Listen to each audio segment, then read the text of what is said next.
I really don't know why he hasn't let his hands go. You really have to ask him. I can tell you, people go through a lot of things in camp that, you wouldn't even know, They get in there and you say, oh, he didn't let his hands go because the fighter was doing that. No, because he had something else on his mind. I couldn't tell you, what it was. But.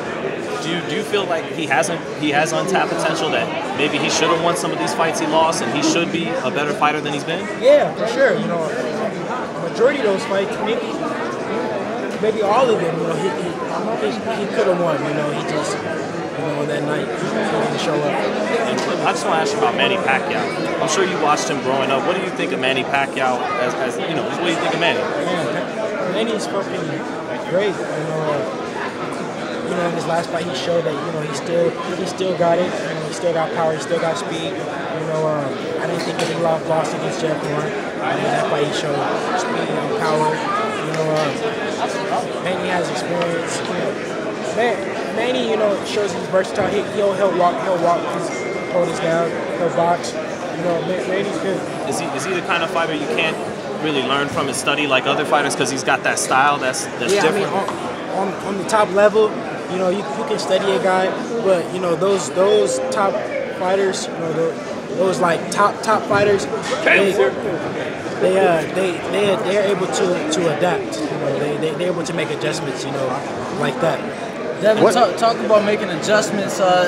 Just not even a week off your last fight, your face looks fine. Obviously, you didn't take no punishment. You brought a different style to the fight. You showed that you are able to walk somebody down. You are able to get in there and throw, get into combinations and everything. What was the mindset going into the fight? Is that something you wanted to do, or was that something that kind of came about in the ring? Yeah, I wanted to show that I am versatile and that I can do different things. I'm not just a pure boxer. I go in there. I can break my opponent down to the body. I can walk them down. And I dropped him in the second round. It wasn't even a hard shot, so it shows that I have power as well. You were really killing him to the body. The body shots, in my opinion, seemed to hurt him the most. But I was honestly amazed. Besides with your performance, how many fans you brought out in Shreveport, Louisiana? To me, that was the craziest thing. I'm actually familiar with Shreveport, and to me, it was just crazy how the arena was full. You made a lot of new fans for sure. What does that mean to you at such a young age, being able to come somewhere where where you're not from, and be able to sell the place out and have all those fans there? That's what it's about, me being able to fight all over, and gain new fans, and get my name out there. A lot of young fighters, they want to fight just at MGM, or they want to fight just at the Barclays. They want to fight just in big arenas. I'm willing to go to a smaller arena in a place like Shreveport, not that big of a town, and sell it out and gain a lot of new fans. You said you were studying up on some Canelo with that come forward style. Yeah. Before the fight, I watched Canelo. And I watched another fighter, but I don't want to say his name. Why you don't want to say his name? Yeah, I don't like him. I don't like him, but he's a good fighter. Oh, okay. And since we talk about Canelo, he's supposed to fight Jacobs now. They signed that fight today for May 4th. Oh, really? Yeah. They signed. Yeah, that's going to be a badass fight. That's going to be a badass fight right there. Who's going to win? Yeah, slow down. Yeah. Why didn't you sign with Golden Boy? Why didn't I sign with Golden Boy? I know you had meetings with him and all that. I'm going to go back to Sean first. Okay, thank you. Sorry about that. It's all good, Chris. I think that, Canelo, man, he's been looking good to me. I thought he won the second fight with Triple G. He looked good. I fucking love Jacobs, too. Jacobs is good. Jacobs is a good boxer. Jacobs can bang. That's going to be a good fight. Jacobs is big, too. So, I don't know, man. I don't know. Would you say it's two boxer punchers? Two boxer punchers, Two boxer punchers. And you said what? Why didn't you sign with Golden Boy? Why else I didn't sign with Golden Boy? I didn't sign with anybody because I got my own promotions and I'm building my own brand. That's pretty self-explanatory to me. Do you feel like the networks are ever gonna not want blackball you, not want to do? I mean, Showtime's already dealing with you, but I mean, when it gets to the big championship fights like this, are they gonna do business with Devin Haney Promotions? I mean, if not, they're gonna pay me a lot of step-aside money. They're gonna keep paying me that step-aside money because I'm ranked I'm ranked, you know, in 3 different sanctioning bodies. I just, you know, got ranked number 6 in the WBC. So, you know, organizations aren't going to blackball me, so I'm going to be these guys mandatory. So, you know, if they got a lot of step-aside money, you know, I'm going to keep getting that step-aside money. I just got to ask about Lomachenko, man, because you brought him up. You after the fight, you even said, I think you tagged him in a post, a picture you 2 guys had together, and you said, give me a shot. Hold on, I want to show y'all something right now. I want to show y'all something. Don't show us your code. It's all good. Nobody going to come up. Hold on, let me show y'all something.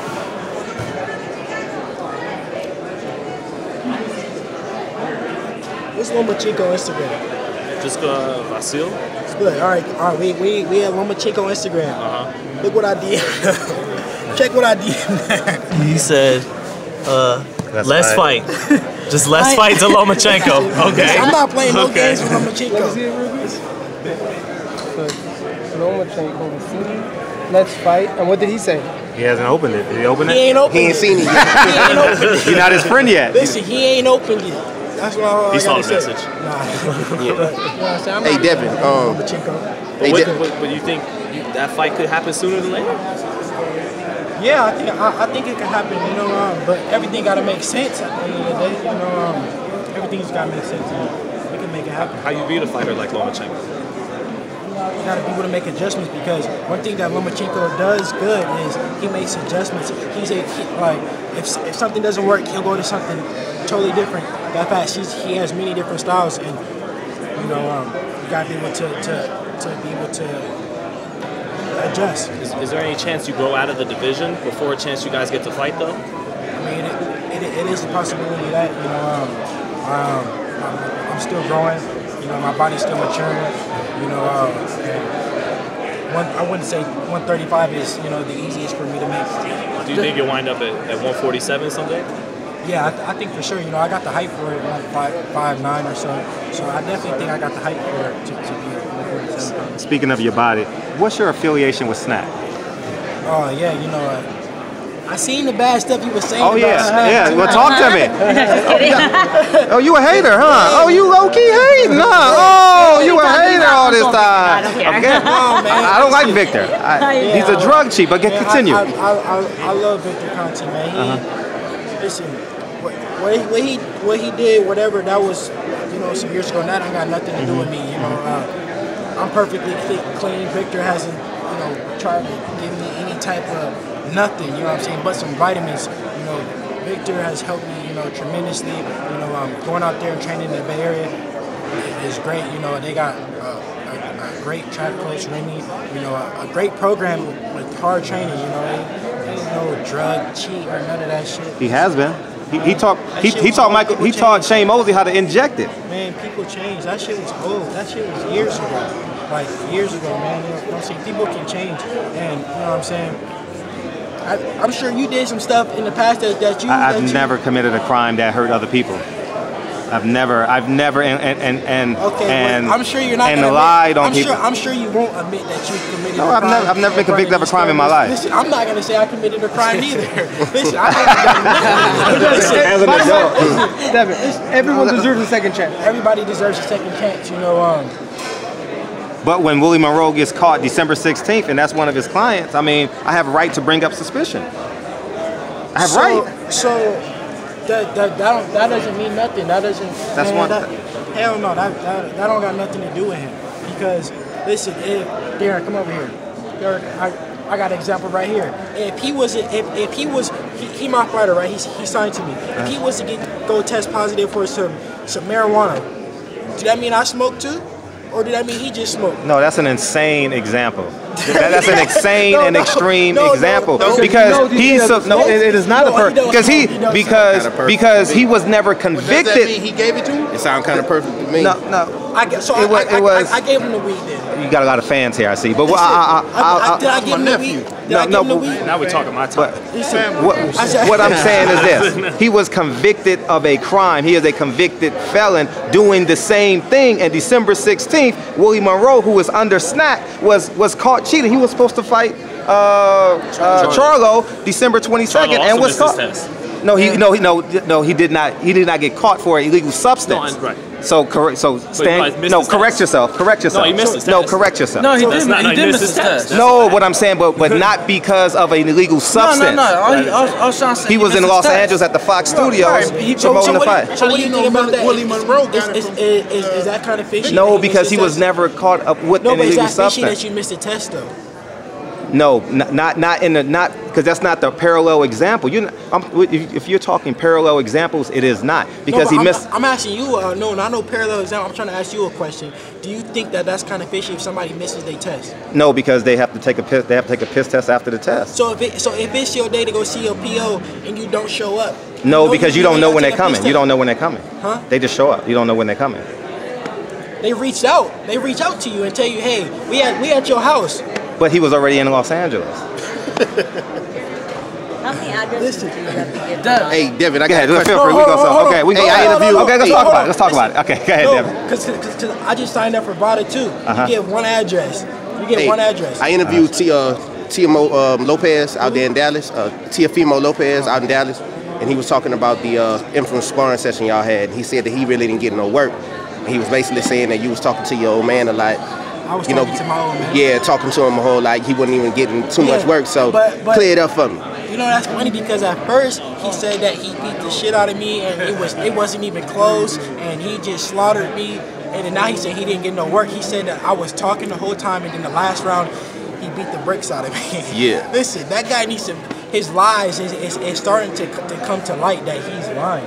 Listen, nobody has ever. He said he stopped me in sparring. That's what he told me. He said he stopped me. I didn't come out for the last round. But then he said that he beat the brakes off me the last round, right? I'm kind of confused on what he's saying, but you know, it's gonna come to light eventually. You know what I'm saying? Nobody ever stopped me in sparring, and I've been in there with Floyd. I've been in there with Sean Porter. I've been in there with Zabju. It's a list of names that I've been in there with, and nobody has stopped me. Nor did he get the best of me. He definitely didn't get the best of me. You know what I'm saying? He couldn't even hit me with that big dumb shit, goofy shit that he be throwing. He couldn't even hit me. Y'all plan on dropping a video of it, or if it was a video, of course I would have dropped it already. We'll get about DC over here. You signed him. Why? Oh man, because one, he got a crazy work ethic. You know what I'm saying? Everything, all the training I do, he be right there. He be right there doing it with me. So you know what I'm saying? I know that he a dog. You know, and he was a top amateur. You know what I'm saying? He been in there with the best. You know, and he getting better. And he's hungry. How cold is the ice bath? How cold is the ice bath? Yeah, the ice bath ain't no joke. Devin, you talked about your body maturing. Obviously, throughout as the years go on, you'll go on to different weight classes. But can you talk to us about your maturity? You know, basically when you're not fighting. So outside of the ring, during interviews, not a 20-year-old I've ever seen can talk like you, can basically put the words together and just conduct themselves as a professional that you do. What was that? Where did that come from? I don't know. I mean, I think it's just something that's just, you know, in me. You know, but you know, I got a good team behind me. You know, that advises me. You know, be helping me out. You know, be telling me when I'm wrong. You know, I'm not afraid. You know, to be told when I'm wrong. You know, I don't push people away that's you know trying to help me. You know, become better and you know help me. You know, tell me when I'm wrong. I don't push people away. You know, like that. Like this dude, you know, he be, you know, shaking me up a little bit, but he my man, you know what I'm saying? I like him and I respect him, you know, for that because I know he gonna come with, you know, those hard questions. I know he gonna bring that real to me. Just to close on Tiafimo, Thank you, Devin. Do you? A lot of people feel like you guys are 1 and 2, the top 2 young guns and coming up. Do you feel like that will be a super fight one day when you do? Because you guys are both lightweights. True. You're talking about a super fight with me and Tiafimo. We can fight now. I don't need to wait to fight Tiafimo. I will beat the shit out of him now. But I could hear people that, you know, promoters and stuff saying, but that fight could build into someone bigger. They don't want me to ruin him. That's why. They don't want me to ruin him. They know that they want to keep building him up, keep building him up. Yeah, they're going to keep putting the right people in front of him so he'll look good. I don't, listen, when I fight, I don't pick my opponents. I don't have a huge matchmaker, you know what I'm saying, like Top Rank or Golden Boy or Mayweather Promotions or none of that to you know what I'm saying, to match me right. I fight whoever they bring, you know what I'm saying. Whoever Showbox want me to fight, the toughest guy they want me to fight, they tell me, oh, we want you to fight Indochine. I didn't know him. I think he was 5-0. Most prospects be like, oh, he's 25-0. I'll fight anybody. Former IBO champion. Yeah, he was ranked number 2 by the WBA. Well, now that dude could have fought for a WBA world title. That could have been a world champion's mandatory. You know what I'm saying? And I'll just fought him on Showbox. Devin, gotta ask, was it your decision to basically be your own promoter? Was that like was it your decision to start your promotional company, or was that like a team decision, your dad's decision? Yeah, it was a team decision. You know, me and my dad, we talked about it, and that was what best fit me. When is your man strength coming? People been talking about it online. When do you foresee it? You're 19, right? 20 now. Okay. I don't even know, to be honest. I don't know, when it comes. Everybody's different. When his man strength and your man strength came, it's just totally different. My kidney and liver working. I don't know. Where are you from 18 to 20 in terms of your strength? Like percentage-wise, like. Where you were at 2 years ago at 18 to where you at now? I'm definitely stronger from when I was 18 years old. But that's common sense. Of course, you're gonna be stronger at 20 and 18. So just imagine me at 25. Devin, I really gotta ask, truly just amazed how you carry yourself, right? We see a lot of people get money, they change, they don't know how to act. Yeah. You dress nice, you got the ice on and everything, but still one of the most humble people in a sport, not just at your age, but in a sport overall. On your grown man status, where does that come from? Like, is that just the way you were brought up, your mother, your father, or? Yeah, of course. I got some good people around me. I got some real ones behind me. I got a great team. That, like I said, that tell me when I'm wrong. That's, not afraid to, put me in my place. I don't want no yes man around me, and I don't have no yes man around me. You have a great team around you. Obviously, your father. He's the one that basically has been bringing you up from the start. You also work with Floyd Sr. Joe Cortez also has a part in your team. Can you talk to us what each piece of the team means to you? Like what everybody brings to the table, from your father to Floyd Sr. to Joe. My dad. He's my dad. He's my manager and my trainer. Floyd Sr. is my trainer. Joe Cortez, he's an advisor. He helps me. He helps me when I go to the fight. He helps me. Speak to the refs and understand the ins and outs of the referees and what they look for, and what to do, what not to do, what I'll get disqualified or what. Of course. Point, just really knowing the ins and outs. Because to be honest, us fighters, we know the rules, but we don't really know them like that. We don't know the consequences and all that. So he just got me hip to all that. What about Floyd Sr.? And before you answer that, I spoke to Floyd Sr. yesterday, and to be honest, I don't know his complete involvement as far as where he stands with your camp. But basically, he talked about your performance. I guess the only criticism, if you would even call it that he gave, was that he would have liked to see you throw more combinations. But what exactly does Senior bring to the table as far as Team Haney? He's my coach. He's my coach. Is he number one though? Is it or like? It ain't no one. It ain't no two. It's a collective thing. Yeah, they work together. My dad, he's still learning on the job. Of course. Just like me. So, he knows, that, Floyd has, more experience in big fights than him. So, he doesn't mind. He doesn't mind, bringing him on board. Of course. Now, lastly, last question. Well, but it's pretty impressive. You're 19, you're 20 years old, and you're galvanizing the media. Like, we want to talk to you. I think that's exciting. No, it's and that's the last thing I wanted to wrap up on. Plenty of fights now where you've come out with the big names, big artists. I was just talking to DJ Ferris, a DJ out of Chicago, and your name is buzzing in the city because of you coming out with Lil Durk. You got a lot of celebrities following you as 20. how are you able to handle that? Is it like, do you get wild at all, or do you kind of feel comfortable being in the position you in? Nah, you know what I'm saying? They fuck with me, you know, fuck with them, you know, I appreciate the support, you know, and I'm just getting bigger, you know, I'm happy with where I'm at right now, and it's only getting bigger. Devin Haney, he ain't a prospect, what you are, bro? A fucking He said I'm a fucking contender. Fucking continue. Thanks, bro. Appreciate you. Thank you, Devin.